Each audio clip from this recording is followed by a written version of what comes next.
I'm Chris from Panato Watches, and today I will be scoring the Timex Atlantis 100. Yes, scoring. It will get up to 100 points in 10 categories, 10 points in each. The point of scoring is to tell you about everything I have to say in an order, not to forget anything, and to mention all the important things. Before we start, quick wristwatch check. I'm wearing the Swatch What If model in beige and blue. First thing, let's start with a spec sheet. 40mm of diameter, 44.6 of lug to lug, 10.4mm thick, weight of just 26.5 grams, 19mm between the lugs, and that's not as annoying as you might think, but later on this. Water resistance of 100 meters, and the cost of the new one is about 65 euros. Let's start with our first category, design. It gets 8 points. May sound like a lot, but I really like how this watch looks. It has different colors, shapes and fonts. It feels adventurous, for me a bit like a new Land Rover Defender. Not as tough as a G-SHOCK or an old Def, but still has that feel of go anywhere, do anything. Just take a look at the strap.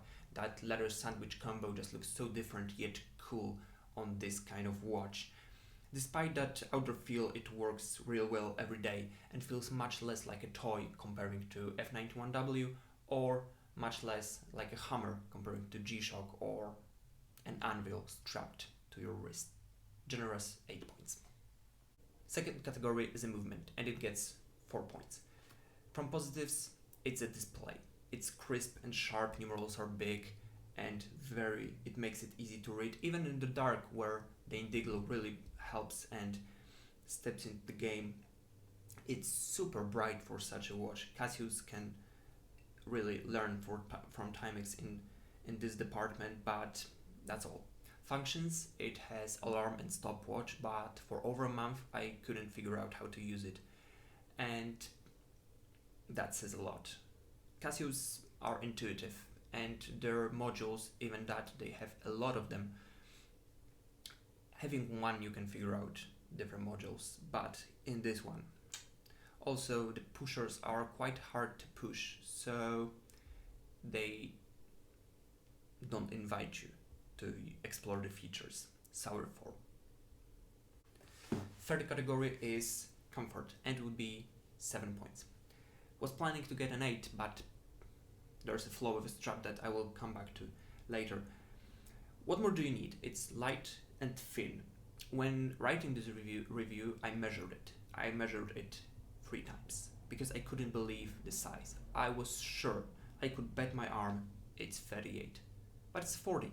It wears like a dream, even that I have very skinny wrists. 7 points. Wearability is another category. You can describe it as a one-watch collection potential. So how often can you wear it based on occasions, based on outfits, colors, shapes, etc. And it gets 5. I'd like to give it more, but let's be honest, it's a digital old-school plastic watch. It's not very versatile because of that, but it's much more versatile than, I think, its biggest competitor, so the F-91W. It feels so much less like a toy and more like a proper watch. It feels refined, and the overall quality is here for a plastic watch, and on top of that it has 100 meters water resistance, which Casios don't have, so 5 points. Another category is a strap. It gets 8 points, not a 9 because of one flaw it has. I will mention it right away to keep it positive till the end of this category. The holes for the strap are too far away from each other. It made me change those during the day when my wrist got sweaty or expanded a bit. It's not very comfortable, so 8 points. But the positives. And you can probably think of many positives when there's 8 points in such an inexpensive watch, and there is. Let's start with looks. It's an awesome strap. that leather and canvas combo, someone who thought of this was a genius. It looks super great on this watch, super effing cool. On both sides of the case, it's signed. On one side the Atlantis, on the other 100.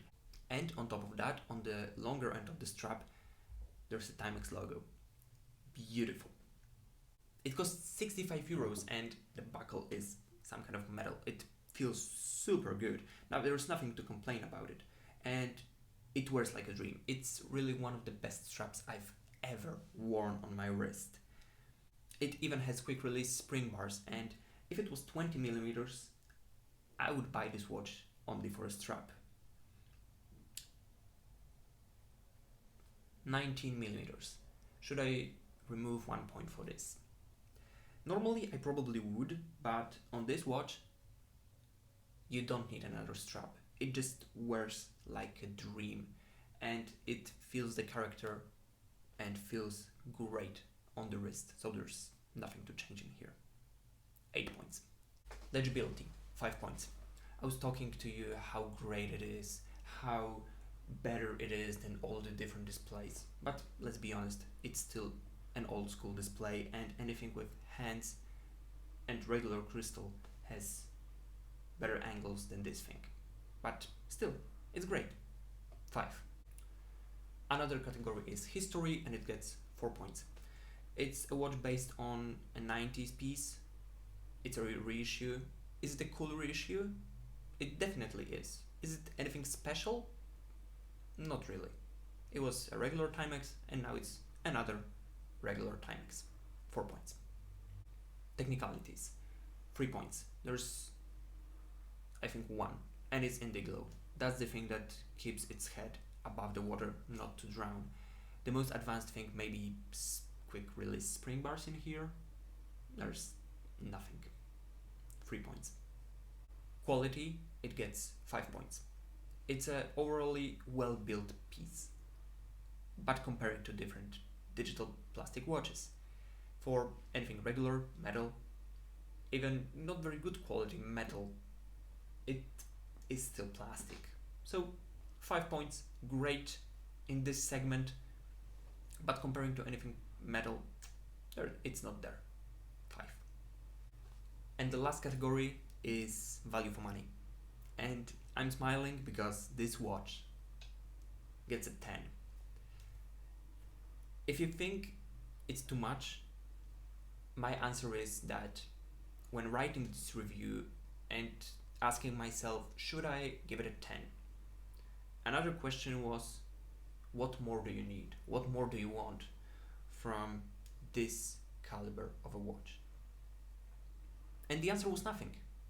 Nothing, because it gives you everything and more than you need. So, full 10 points. It all gives us 59 points. You might think it's too much, you might think it's too little. It's not about that. It's about telling you about certain aspects of a watch in an order, not to forget anything, to remember anything, and to make it as clean as possible. From points in each category, you can make your own opinion and think, do you need a watch of this kind? Do you like the watch? That it's a Timex Atlantis 100. For me, and it will be controversial, it's a watch that can be a G-SHOCK. It's a balance between F-91W and the G-SHOCK. If you need a G-SHOCK, you will get a G-SHOCK. If you're in police forces, if you're a soldier, if you're a paramedic, you will get a G-SHOCK. But for us, regular people, we don't need a G-SHOCK for daily use. We're walking around streets. There's nothing that can kill an F-91W. Old Russian Polyot survives it.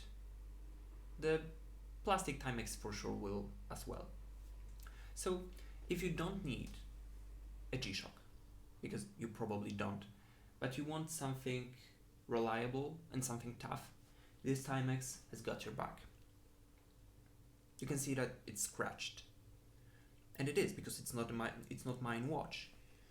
It's my friend's, and he uses it mostly at the gym, and he uses it a lot. G-SHOCK will scratch as well, but probably later.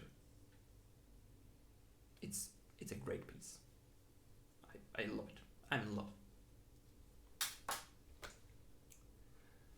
Thank you for watching. My name is Chris. I'm from Panato Watches. If you liked this video, give it a like. If you didn't, give it a dislike. If you have any thoughts, leave them in the comments below. If you want to see more of those scoring videos, subscribe to my channel. And if you want to see more of my watches, of what I wear, head on to my Instagram account that has the same name as the YouTube channel, so Panato Watches. Thank you for watching. I hope you like it, and see you next time.